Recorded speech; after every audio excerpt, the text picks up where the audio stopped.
Hi, welcome to the video. Today I am here with Jen, who opened her practice 6 months ago, and I just want to show you guys what she's doing and what's possible. So we're going to do a quick interview and hear all about your starting and opening and growing of your practice. Perfect. Cool.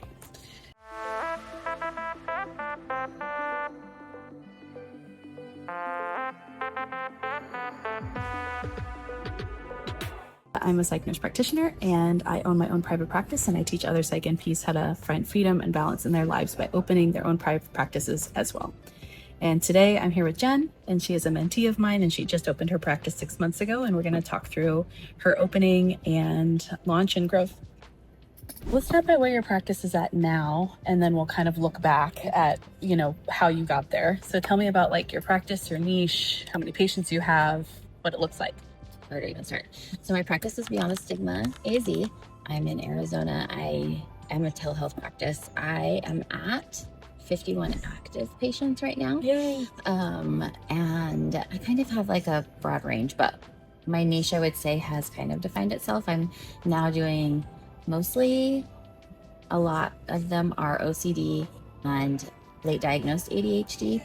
What has really kind of brought itself to me is the clients who have sought care and seen a lot of different providers, been on a lot of different medications, and they just aren't feeling like they've been happy with the outcomes. Like they're still feeling maybe unheard or not taken seriously, or like they feel like there's got to be more than what they're already getting. And then what I'm finding is underneath of what their treatments have been is there is something underlying that hasn't been diagnosed or addressed. Yeah. And I think that's how OCD and ADHD have found me. Yeah. So that's kind of where my niche has directed itself. Yeah. It makes sense because you do really long patient visits. You're a cash-based practice, so you can take the time and dig. And so you're working with more complex people that kind of need a little bit more, like a deeper look into what's been going on. Mm-hmm. So we're doing lots of deprescribing and treatment plan changes. Oh, wow. Yeah. To try to help them feel better because they've been taking medications. They come to me with a list of like,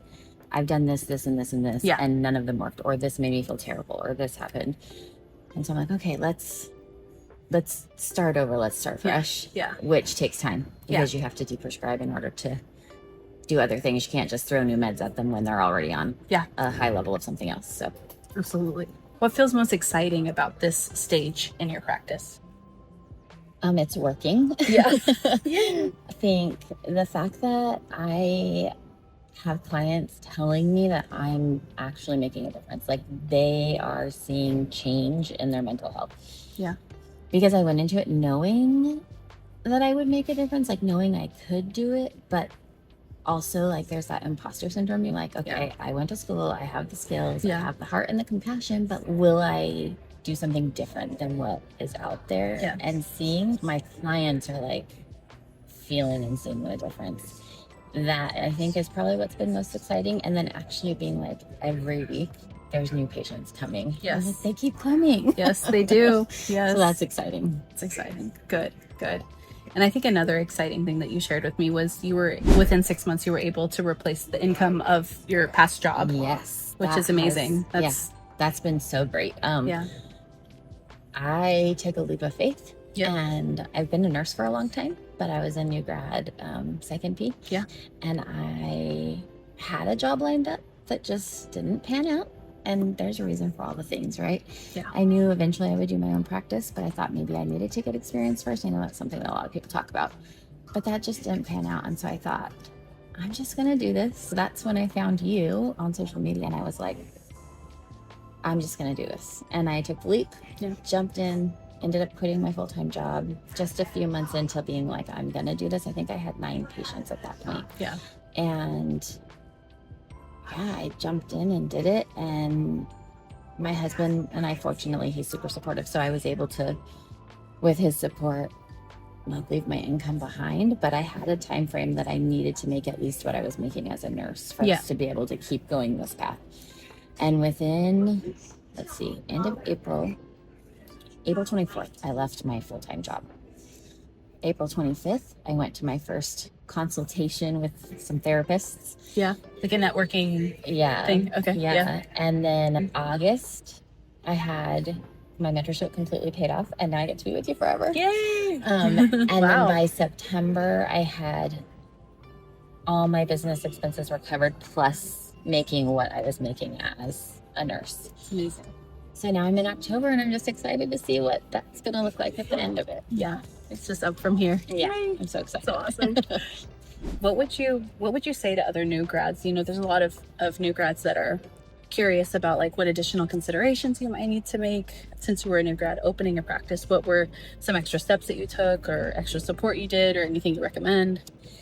For me, the biggest thing, I was confident in my skills. I think there's a lot of people who have done this before me, like skill wise. And as a nurse, I was confident in my skills. I had been in some leadership roles as a nurse.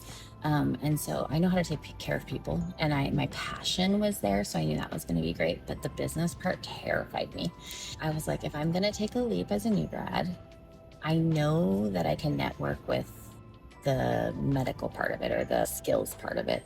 But what am I Like you can do case consultation, you can get clinical support. You knew where to get that. I knew where to find that. But I was like, what am I going to do for the business? Yeah. I'm going to have to pay taxes, and I need insurance, and I don't know what I don't know, like as far as the business side of it.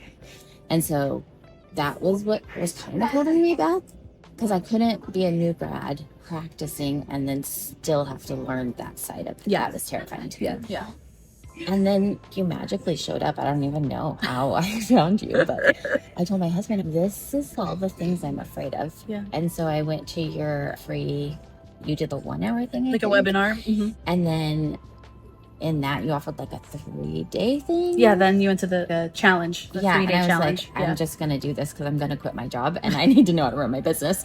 So I would say as a new grad going into it, you have the skills. Yeah. And those are going to grow the more you practice. Yeah. But if you've never ran a business before, it's kind of scary. Like you don't want to owe thousands of dollars to the government when you file your taxes. Yeah. And there's a lot of things I didn't even know in our groups that we do.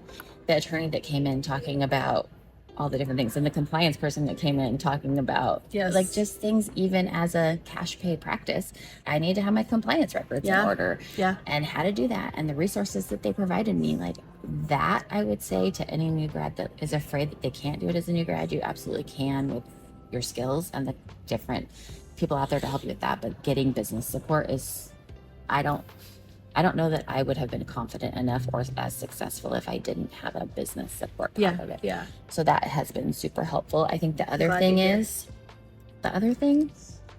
and I'm still working on this, but I know, don't undercut yourself in your fees when you set them. Yes. Because you do a lot of work. Yeah. You do a lot of work. Yeah, especially like when it's your own practice and you want to do such a good job and you spend more time, and if you undercharge, it's gonna burn you out. Yeah. Yeah. And fortunately I don't feel burnt out, but I definitely know I need to raise my rates.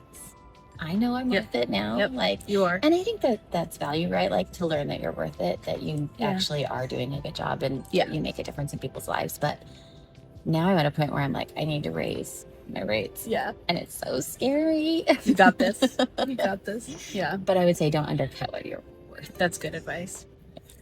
I'm glad that the guest lectures in my mentorship program were helpful to you. Yeah, they've been great. Yeah. Because I can't know everything. The lawyer that spoke and the compliance person, even I'm amazed. I'm like, wow, I have to add a few things too. And then having people who started out, whether they were experienced or not experienced, like, there's so many different levels of experience in our live groups that we get to be a part of. Yeah. That there's always somebody, even people who've been running their practice for a year or more than a year or whatever, they have questions, and their questions other people have answers to. Getting to be a part of those live groups and feed off of each other. Yes. And it shocked me, even this new into it, like how much other people have benefited from me being in those groups. Absolutely. You know, and participating in them. So, and honestly, not to toot what you have done too much, but like, I love that it's forever. Like, it's a lifetime thing, where a lot of the other groups I was looking at, you get it for a year or 6 months or 5 years or whatever. I have your group forever, and it's only growing with people. Yeah. That's so awesome. I love it, because I didn't, you know, I started as lifetime, and I've thought about putting a time limit on it, and I just couldn't. I was just like, I just want to be, I feel like we should all be a community for the rest of our business lives. Yes. You know, like, because we all are going to need each other, and it's fun. It's fun to see people grow. It's fun to help each other. It's fun to, you know, we're all entrepreneurial in our spirits, so we're all going to probably have some new project next year, or you know, like, it's just fun to stay in touch, you know. Well, I don't you can't put a time on that. No, and then like coming here, like we're at this Yeah, conference. we're at the APNA conference Yeah. right now. That's why we're together. And I don't know anybody here, Yeah. but I knew you were going to be here, so that was exciting. And we got to meet one other time, so that was Yep. exciting. Yep. But like, there's people from all over the country here that are in your group, so In my that group, gives yeah. us something that Yeah. we've met Yeah. online. Yeah. And so we got to meet in person here. Yeah. And I think the other benefit I've gotten is I have had patients that have like gone away to college or that have moved. Mm-hmm. And so there, do you have a referral for me in this state? And I'm like, actually, I do. I do. And so Yeah. I can network with like people in our group. And I've sent patients like to Yep. Pennsylvania. I've sent Yep. patients to, you know, other Me states too. Me too. with people that are in our group. So Yep. that's been a really cool thing too. Yeah. I really love it. Good. I really love it. I'm so I glad. always tell people, no, you have to do it. Just do it. Oh, thank you. I'm so glad you feel that way. Yeah.